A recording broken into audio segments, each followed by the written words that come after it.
Hello, welcome. Good afternoon. I am Sarah Cohn, Director and Curator of Collections and Exhibitions here at the FIA. It is my pleasure to welcome you to today's Q&A with Bishop Randall and Drew Kups. Today's programming, I'll give you an image here. Today's programming is part of the Torched exhibition on view through October 1st in the Harrisburger Gallery. Torched features glass pipes from some of the most renowned contemporary artists who explore the creative possibilities of functional glass, including a work by Bishop Randall. Now for some thanks. I would like to thank Light Sky Farms for sponsoring the Torched exhibition and the event today. I would also like to thank the Charles Stewart Mott Foundation for their continued support, which is so deeply appreciated and vital to the FIA. I especially want to thank the citizens of Genesee County for demonstrating their support of our programs by means of the Genesee County Arts Education and Cultural Enrichment Millage, which provides free entry to the FIA to Genesee County residents every day of the year. Of course, a big thank you to Huntington Bank. Thanks to Huntington Bank sponsoring our free Saturdays. We are free to everyone outside of the county on Saturdays all year round. And then I would also like to thank the Ford Foundation Equity Fund of the Community Foundation of Greater Flint for making the ASL interpretation possible today. Thank you. So before we get started, I want to plug a couple extra events that are coming up. Next Thursday, September 21st at 6 p.m., the Comaretti Family Lecture will feature Dr. Catherine Kasdoff, Curator of Arts of Asia and the Islamic World at the Detroit Institute of Arts. Dr. Kasdoff's presentation will explore the visual intricacies of temples in South India. This event is free and open to the public. And then in October, on October 13th, we have our 14th annual Art on Tap, Beer, Bourbon, and Barbecue. Details for this event can be found and tickets can be purchased on our website. Please take a moment to silence your cell phones.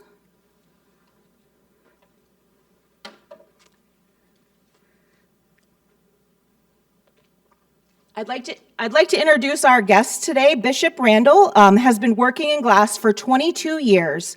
He is a poet and a storyteller and is currently living in the Yuba watershed along the San Juan Ridge in California. Drew Kups is a glass artist based in Detroit.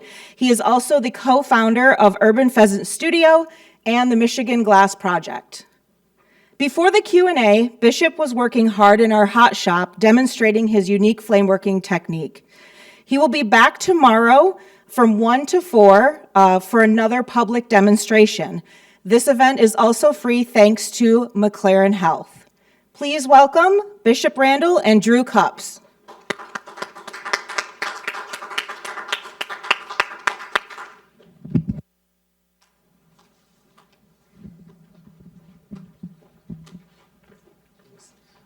Thanks, Sarah.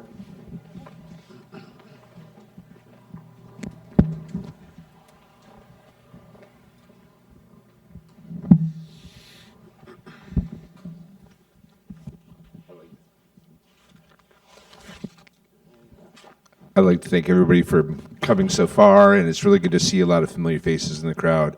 We appreciate you guys. This is a good look for everybody coming out. Yeah, thanks for joining us. So, Bishop, tell us a little bit about yourself. Where are you from, and how does that relate to the work you're doing now?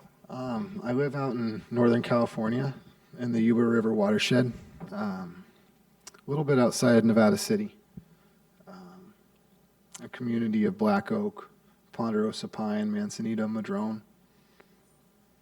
Yeah, how it's related to my work? Well, I study with Gary Snyder. He's a teacher of mine, and a lot of his work is based on place and looking back prehistory at California and how the indigenous people managed it ecologically. And I live in a community there that's based on his work and writings. And a lot of my own work is in a similar vein, so related to the place itself. I see. I like that. You kind of bring a little piece of home with you everywhere you go in your work. Oh. Well, what first got you interested in working with glass? It seems kind of a strange material to come across. I've been fascinated since I was really young. And then I started collecting pipes. When was that? Maybe 1996 through Heddies.com, one of our first websites Alex Griffin ran. And yeah, I started meeting some of the artists back then, Marcel Braun, Quentin Roman at an event, and was invited to start working with glass myself and took a class with Marcel. Those are the caveman days. Pretty much, yeah. That was before cadmium colors. We didn't even have like a opaque red, yellow, or orange at the time. 8 whole colors, including black hole and salmon. Salmon. I missed that one.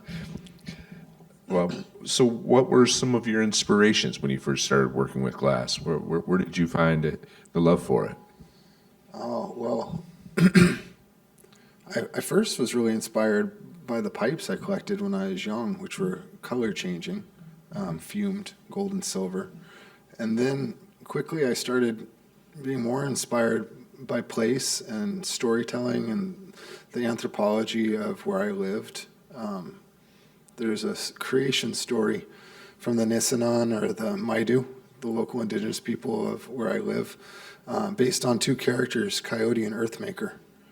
And that creation story really got me going and creating forms to kind of represent the 2 characters. And then going off from there and finding other forms that represent the place itself. How do the Coyote and the Earthmaker translate into your work? They're interesting. They're best friends. They used to argue like best friends. Earthmaker was all about permanence, people getting married, staying celibate. Coyote was more about tickling, lovemaking, and impermanence. And they would argue, and Earthmaker would always let Coyote win. And Coyote was like not quite aware of his own ideas. He couldn't see the big picture, so he always got everybody in trouble. So, trees used to be short, and he was worried people would get fat, so he made trees tall. And he went to Earthmaker one time and was worried that, there'd be too many people at one point. So he thought of this idea of death, and they argued for a while, and Earthmaker agreed. And then one day down at the river, his favorite daughter drowned. And he felt a feeling and a grief came over him that he could never have imagined. And he ran back to Earthmaker and said, "Can we take it back?" And Earthmaker says, "No, what's been done has been done." So Coyote kind of represents our own minds and the dualistic trouble we create for ourselves with our wonderful ideas. Like how does that manifest in your work? Like I feel like you've told that story with glass before, and if you could explain maybe what that piece would look like. Well, the original pieces were part of Smoke Volume 1. You might have remembered them. Oh yeah, great book. And they're human forms, both of them, and one had horns and one didn't. It's very similar to a lot of other creation stories that represent phenomena, the 2 poles, where you have a trickster deity, and then the other form of purity or constance, singularity. Yeah. So there wasn't much difference between the 2 other than just their expressions and a couple subtleties. So let's bring this back to your teacher, Gary Schneider. You say that he built this community that you live in, or has led the community you live in. And how does that relate to your work? And how did you meet Gary? Oh, well, Gary Snyder, for a little bit of a background, he's a poet of deep ecology. He was the character in Jack Kerouac's book Dharma Bums, Jaffe Ryder, and he later won the Pulitzer Prize for his book of poems, Turtle Island. And that was the first time that term was brought back to North America, talking about Turtle Island, which was the indigenous name for this place, America. What was the other part of the question? How did you meet Gary? Oh, well, I was living in Japan for 3 years, and I moved back from Japan, and I landed in Nevada County. And I was reading a book at the time called The Dimensions of a Life, which was about Gary's work. And I realized he actually lived in Nevada County, and they had a traditional Zendo on his land, a place to practice Zen Buddhism. And I had been interested in continuing my own practice. So I kind of sought out his place and found him and knocked on his door. That's amazing. You just showed up and you wanted to be involved because you subscribed to whatever you'd read. Yeah. And I asked him if I could practice at the Zendo, and he said, yeah, come back next Monday at 7. And I came back the following Monday at 7, and there was no one at the Zendo. So I knocked on his door again, and he came walking out and asked me what I was doing there. It was the second time I showed up at his door. And I said, there's no one at the Zendo. And he said, oh, it's, the first week of the month, and usually they practice on Sunday mornings, and thinking about the teacher Nelson's out of town, and they might not have had practice at all, so come back next week. And I was like, all right. And I asked him about, we had a late rain that summer, and I said, do you think any mushrooms will be popping up? He said, not likely. And I told him I found a good-sized king bolete up in Yosemite, and he asked where I found it. And I said, I couldn't remember. I said, well, how did you get there? I said, I came down the pass. He said, what was the name of the pass? He said, I couldn't remember. Well, what was the name of the lake? Can't remember. What mountain were you on? Can't remember. He says, son, stop screwing with me and tell me where you were at. Either you've done too many drugs or you're not paying attention. And I said, a little of each. And he's like, okay, maybe this kid's got half a brain. And he says, what direction's north? And I pointed the direction I believe to be north. I said, I feel it's that way. And he says, a feeling is not a knowing. What direction's north? And I pointed the same direction. And he says, that's east. You should have known north since you were a child. If you care to find out, go out on a clear night and find the North Star. And wait until morning and remember where it's at in the horizon. And then you'll always know north, and you'll always know where you were at. And then he goes on, and he's like, one time the great poet Robert Frost had a young man come to his door that shouldn't have been there. And Robert Frost asked the young man, do you know how you got here? And the young man replied that he did. He said, well, you'll know how to get back. And I was like, fuck. I felt pretty small at that point. But it cleared my mind enough to hear what he was saying, which was, know where you're at, know where you've been, and know where you're going. Mm-hmm. Yeah, that's sound advice. And then a couple weeks later, I saw him at our cultural center at our schoolhouse, and he came up to me and he says, it looks like you're finding your direction. And I said, I've told a few people about this story, Gary. And he giggled and he said, I'm still finding my direction as well. And that was kind of how our friendship and mentorship began. Mm-hmm. His poetry is well known, but he also writes some wonderful essays and prose. So if you get a chance, some of his more well-known books are The Nature of This Place, Mountains and Rivers Without End, and Back on the Fire. I'll be sure to pick those up. That's really great.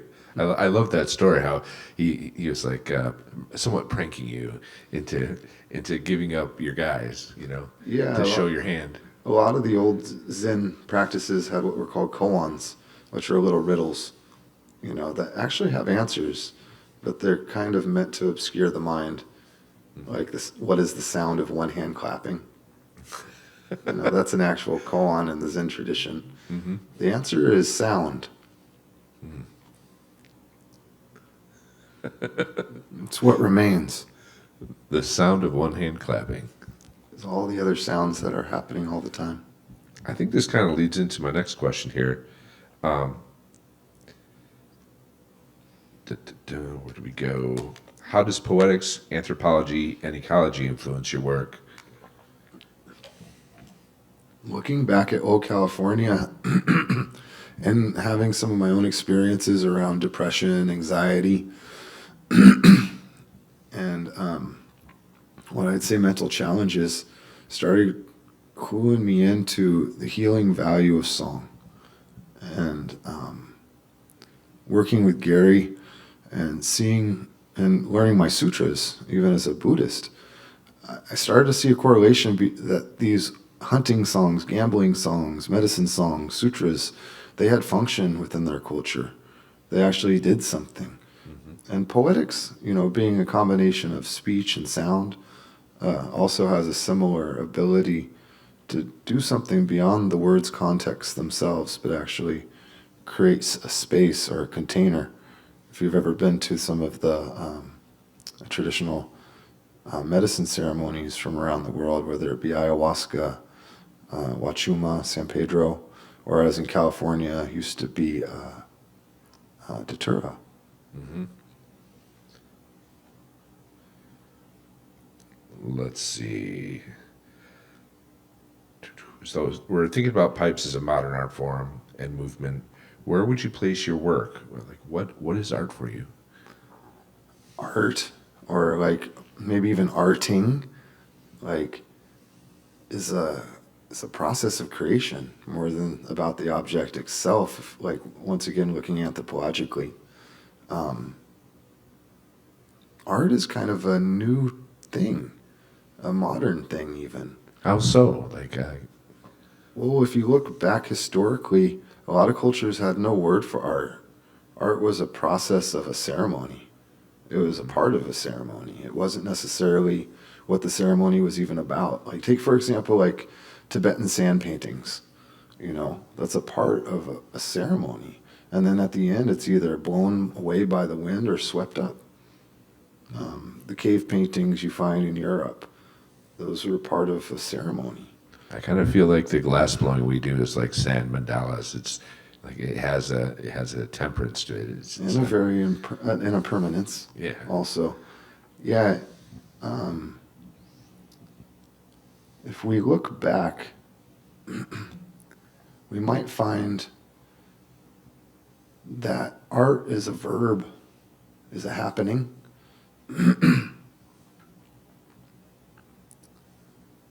That it's a movement, a way to heal ourselves. Like a deer after being attacked by a mountain lion runs away at first, fight or flight. Mm-hmm. And then once it gets enough distance and space and time, it slows down a little. And it starts to twitch. And it starts to wiggle. And it starts to hop around. And then it goes back to being a deer. It knows how to move trauma through its body intuitively. Mm-hmm. I think art, I think meditation, which is probably based off hunting, waiting long days on game, watching mind's relationship to phenomena, probably is something that humans did to keep themselves mentally sound. Sure. We used to sing songs to our shadows so they could find their way home each day. And if our shadow got lost, we got sick and we died. It seems modern people have made things really complex, and maybe so complex that we've made ourselves doubly sick. Sure. And art might be something for everyone, and something that the creation process is something we can all carry with us as a tool to heal ourselves and to heal others. Yeah, that connection between people, if you're arting with others, there's definitely a healing process in that. Mm-hmm. So we're here, that we have bongs in the museum here at Torched, which is incredible, and I can openly call them bongs. Right. They're functional pieces. And if we dig real far back, why did people even come up with pipes? Why were pipes even invented? So looking back through history, we are all born around a fire. And in our lives, we spiral away from it and make greater loops away from it. And if you look back at the pipe, more than likely, and not just more than likely, anthropologically, it was a way to carry fire. with you as you travel. So, when you're going hunting or you're traveling from a day from one spot to another, you would need to be able to carry your fire. And it was either a bone, stone, other material, traditionally a long tube packed with plant substances that carried an ember. So when you get to your destination, you could start up your campfire and make some dinner. That seems pretty handy. Pretty handy. And and eventually it formed into being a pipe where you could puff on it to keep the ember going, which is fascinating to think of some of our early relationships with fire, plants, and what was consumed in those fires. Mm-hmm. And then, over time it became relational. When you met somebody, you'd share a story in your pipe. It also became ceremonial, and the complexities, like the rest of the things, started to grow. Mm-hmm. Contractual. Yeah.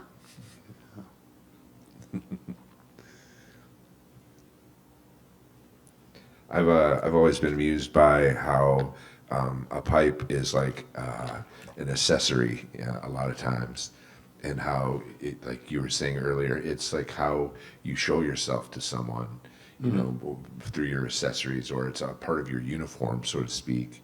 Uh-huh. How do you feel pipes play? What role do you think they play in like social structure? Between people. Like we're talking about ceremony, we're talking about the peace pipe and the role that played throughout history in settling conflicts. But where are some other examples of pipes having a social status or? So when the samurai were no longer allowed to carry their swords in public, they started carrying a kiseru, which is a small, long pipe that they carry on their waist as a sign of nobility or of the warrior class, as one example. But, there's many examples throughout many cultures of different ways the pipe relates socially and even economically. Mm-hmm. For trade, to finish a deal, you'd smoke on your pipe together. Mm-hmm. The pipe's been tied to humans in many ways, in many forms for a long time. The modern pipe movement's curious in the fact it's mainly focused around glass as the material. Mm-hmm. And this being, I've heard it coined as the glass age, it seems rather fitting. Mm-hmm. That they co-evolved. Mm-hmm. Yeah, it seems like glass is ubiquitous in our culture, in everyday lives, in ways we don't even recognize, I'm sure. Yeah, right. Our cell phones, our screens, the crystals being used within the technology. Mm-hmm.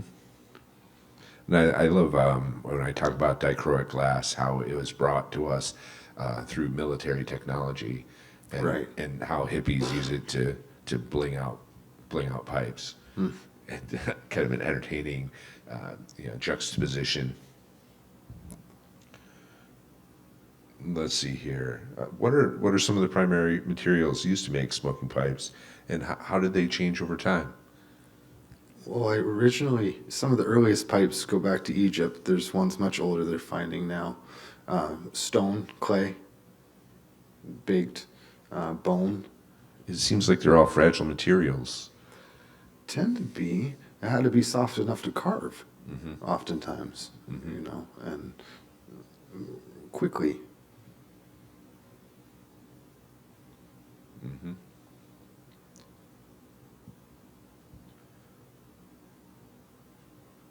Is there anything else that you would like to cover? Any thoughts that we haven't really gone over, or? I don't think so. I think we did a good job of covering our list. Yeah. Okay. Yeah, we did all right here. I'm always amazed at like now how pipes play a role in how you're kind of perceived in society, right? We've got these guys with several $1,000 rigs coming to the table at the show, and like how it's a status symbol, and how art can carry status in our culture, and right. just how interesting that is, that it manifests itself in this form of like high-end glassware. Like that to me, it always tickles me pink, right? Like that. Yeah. And I feel like that's always been kind of a truth, that's why these pipes are generally over embellished or, very ornate, and they become part of people's uniforms.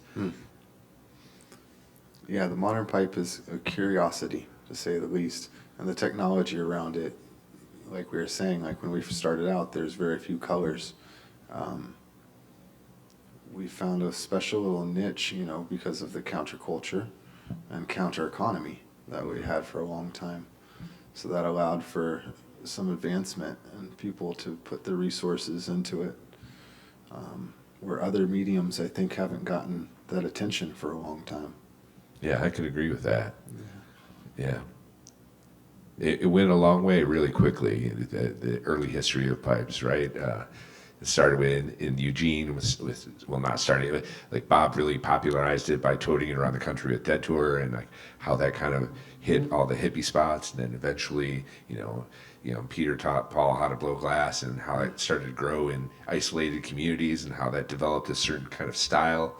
And Right. like, there's definitely a Michigan style influenced by guys like Ben Burney and Alex McNair and all these like early adopters of glass in Michigan. And I see it in work from people who are from the region all the time. And sometimes I don't even know if they know it's been influenced by that, And that's like kind of a countrywide thing. And now you can look at a piece and sometimes tell where it was made, not necessarily even who made it, but like what their influences were.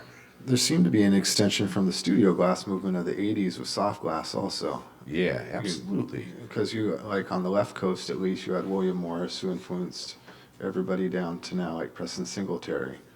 And there's a certain style there too, Quentin Roman, you could put into that grouping of styles, and then myself. And yeah, every little place seems to have its own language within the pipe movement. Mm-hmm. And that's another interesting point with culture is culture may come from the place itself or the land itself rather than the people.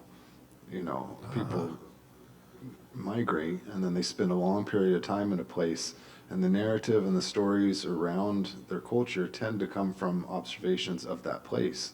The old coyote stories or raven stories of the Pacific Northwest, the bear stories that's circumpolar, that are pretty interrelated, of these animals or rivers, watersheds, and how they speak through us and become part of our lives. It's interesting how that's reflected in the art and right down to the pipe itself. Mm-hmm. Yeah, like bluegrass is a product of its environment. Right. Yeah. A reflection of. That's pretty cool, man. I really enjoyed this conversation. I really enjoyed the dialogue, and I think this is like I originally, when we were talking about this, the idea I had was to share a conversation that you and I might have outside of a trade show in that single beam of sunlight in Vegas. In the middle of winter when we're coming from Michigan, it's so dark and cold. Yeah. And like you'll be smoking and barefoot and just so Bishop and wonderful, and like I'll just like come stumble upon you all hungover from the night before, and we'll have this like really deep introspective conversation about culture and pipes and all the things we just discussed. And it's very wonderful to formalize this with you and have this discussion and share it with others. And I'm looking forward to seeing it in Glass Art Magazine and where it goes from there. Well, maybe I'll finish it with a couple poems that kind of relate to the conversation we had and to the piece I was working on today, which was like I'll finish it up tomorrow, but it's going to be a deer person and holding a human mask. So yeah.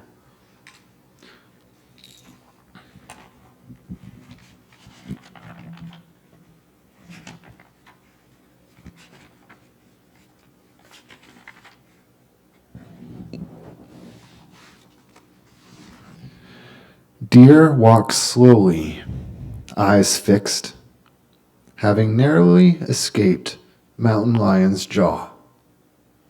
Begins to quiver, hop quickly, shaking and moving its body in relief, in release.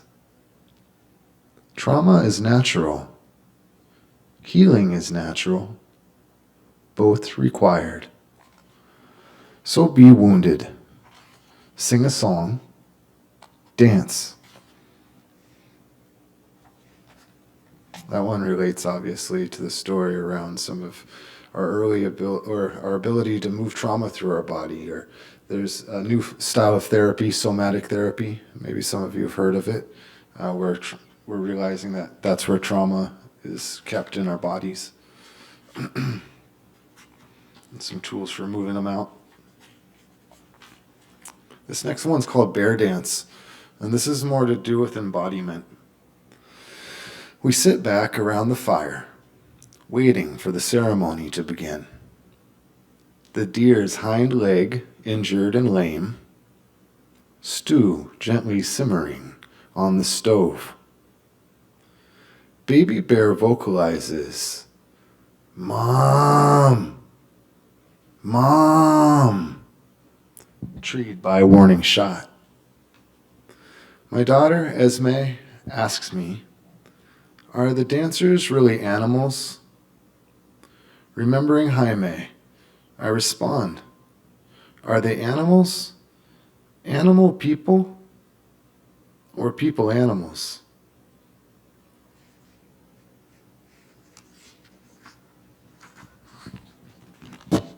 Questions, maybe? Yeah. Does anyone have any questions? Yes. About the work that you're doing here at the museum? Uh-huh. It's going to be a pipe then, huh? No, it'll just be a sculpture. Okay. And then I know that you was talking about, you got done with the head, and you said tomorrow you're going to cut the mask, make the mask out of the head? Right, so What's the process of doing that? I'll, It's so fragile. once it's cold, you can take the glass and use a saw and cut through it. It's a saw that has water with it, so it reduces the friction and makes it so it doesn't crack. And then I'll heat it back up again, and I can polish that edge and attach it to the piece itself. Right, I won't be able to see you do that tomorrow there, but I was curious how you was going to cut that. Well, hopefully we'll have some photos available at some point. Yes? I'm wondering if you could give us some more background about the piece that you submitted for the torch.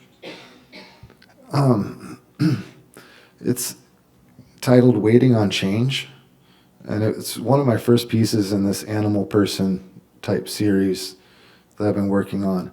And it's really, I touched on about embodiment, and I'll read this little piece from the poem I read about the bear.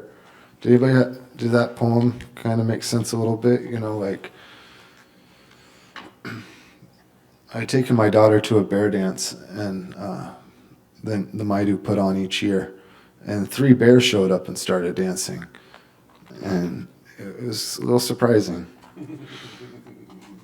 But when we talk about embodiment in those old ways, it's hard to imagine until you actually experience it. And that piece, Waiting on Change, is a little bit about that, animal people. In the palm is actually a Luna moth cocoon, representing, metamorphosis. And having that grow on your finger would take a while.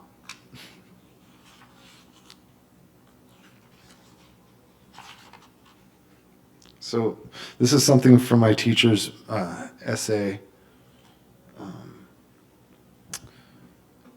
called The Yogin and the Philosopher. And this is a little portion. The elaborate yearly cyclical production of grand rituals, dramas, in the society of Pueblo Indians of North America, for one example, can be seen as a process by which the whole society consults the non-human, inhuman, interhuman powers, and allows some individuals to step totally out of their human roles and put on the mask, costume, and mind of bison, bear, squash, corn, or Pleiades, to re-enter the human circle in that form and by song, mime, and dance, convey a greeting from the other realm. So, yeah.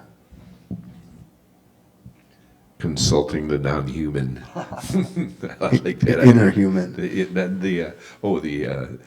inner non-human. Animal people, people animals. Gets confusing real quick. Yeah, where do we draw the line? I have a question Yeah. maybe for both of you. What are your kind of hopes or dreams or visions for the future of artists who are making pipes?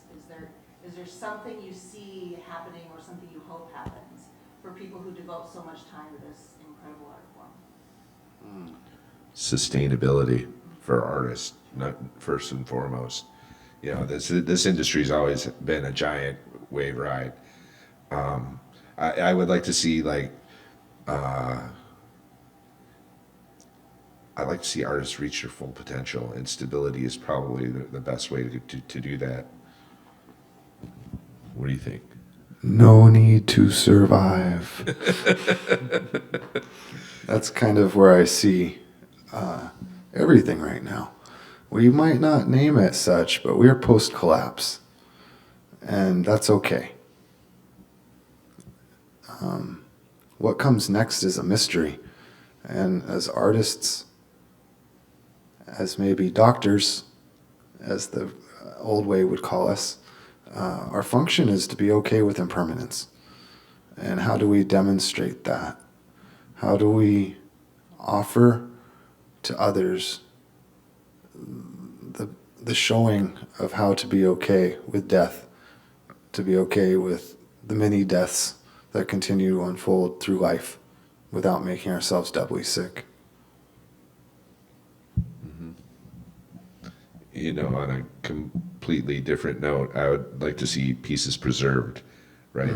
Through museums, galleries, however it may. I'd like to see these things last because they're so fragile, you know. And you look at it historically, how many glass pieces have survived into now, and there's a ton. But it would lead me to believe that there was so much more ornate work out there that isn't around anymore, and that preservation and the work you guys are doing here is like absolutely fantastic. Yeah, while we have it, thank you. Yeah, totally. And Deeply then, grateful. of course, just the acceptance level of, you know, what we do is air quote degenerate artists. Being accepted into the museum is a big step towards that, and it's really an honor to be here and to be a part of the unfolding of the acceptance of glass pipes throughout the rest of our culture. You know, Glad to have you. yeah, Thank you. we definitely appreciate it. This is really great. Yeah. Anyone else? Well, that's a wrap. I'd like to thank everybody for coming out. This has been absolutely fantastic. Thank you for lending us your ears for a moment. Thank you, Bishop. Always a pleasure to kind of Thank you, Drew. Yeah, we love you. When they asked me who I'd like to have here, it was no question. Thank you.